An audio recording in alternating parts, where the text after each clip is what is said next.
मानसागरी ज्योतिष पुस्तक के पेज नंबर 141 और पेज नंबर 143 143।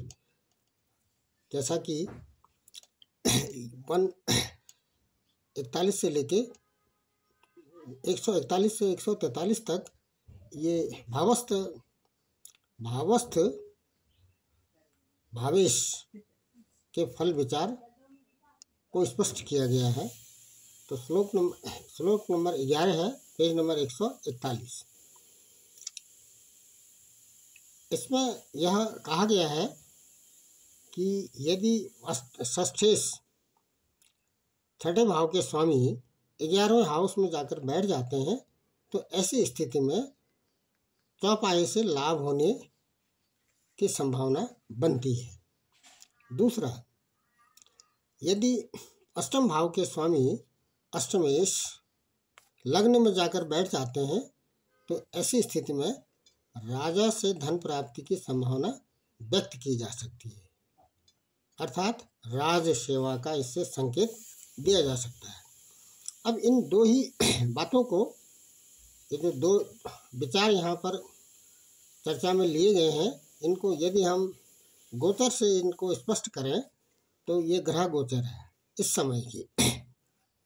समय की 15 मई 2024 समय 10:53 का ये गोचर है। यहाँ पर कर्क राशि का लग्न बनता है और चंद्रमा लग्न में है, बुध और शुक्र मेष राशि में है, मंगल और राहु मीन राशि में है, सूर्य और गुरु वृष राशि में है, केतु कन्या राशि में है और राहु मीन राशि में है। शनि तो कुंभ राशि में ही गोचर कर रहे हैं। अब इस ग्रह गोचर को, ये तुला राशि का लग्न है, इसमें यदि इस गोचर को, वर्तमान ग्रह गोचर को स्थापित करते हैं तो अष्टम भाव में, अष्टम स्थान में, अष्टम हाउस में वृष राशि बनती है जहाँ पर गुरु और सूर्य बैठे हैं, गोचर कर रहे हैं। अब ये जो इससे पहले चर्चा की गई थी कि अष्टमेश, यहाँ पर अष्टमेश बनता है शुक्र। ये D1 चार्ट में अष्टमेश शुक्र बनते हैं।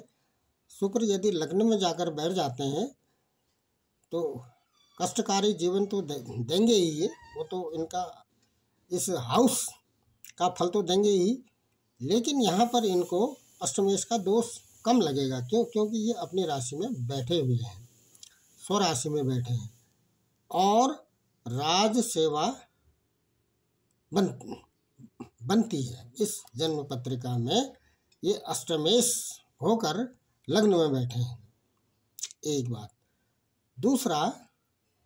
दूसरा यदि हम ग्रह गोचर देखें तो बुध और शुक्र भी एक ही राशि में बैठे हैं। यहाँ पर दो स्थान ऐसे हैं, दो राशियाँ ऐसी हैं जहाँ पर दो ग्रहों की युति है, बुध और शुक्र की युति है और गुरु तथा सूर्य की भी युति है। ये चारों ग्रह महीने से कम समय में राशि परिवर्तित करने वाले नहीं हैं।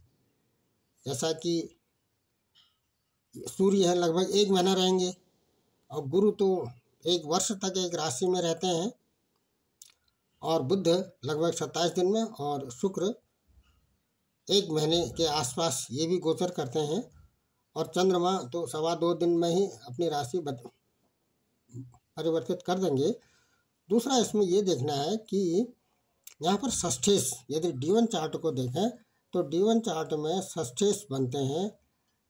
12 का मतलब है मीन राशि के जो स्वामी है गुरु है, वो जाकर बैठे हैं 11वें भाव में।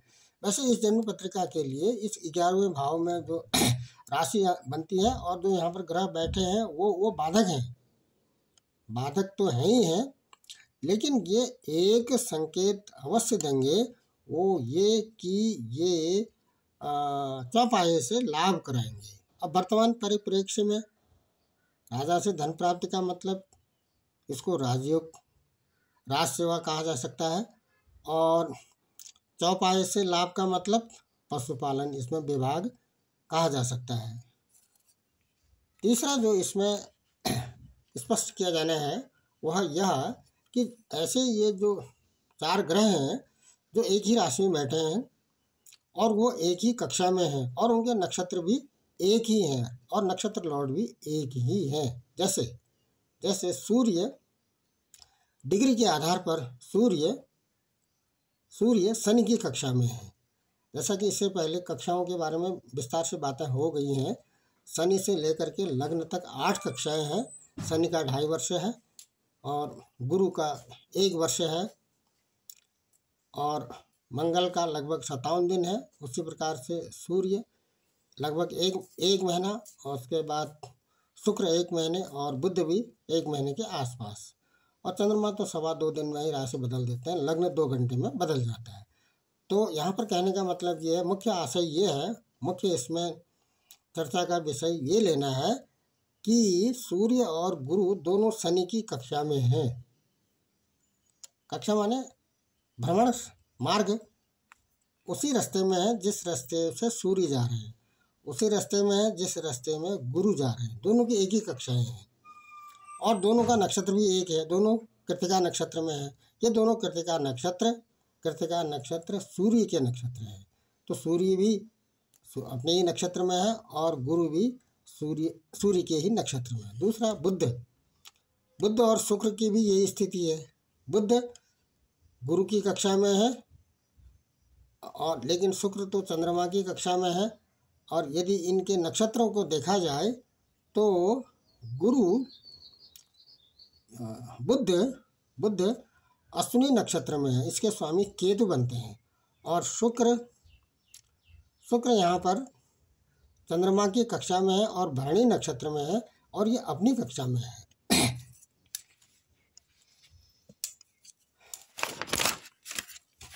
यदि यहाँ पर इनके लग्न की डिग्री देखी जाए, लग्न की डिग्री, ये तुला राशि का जो लग्न है, तो यहाँ पर लग्न की अगर डिग्री देखते हैं तो सबसे अधिक डिग्री यहाँ पर सूर्य की बनती है।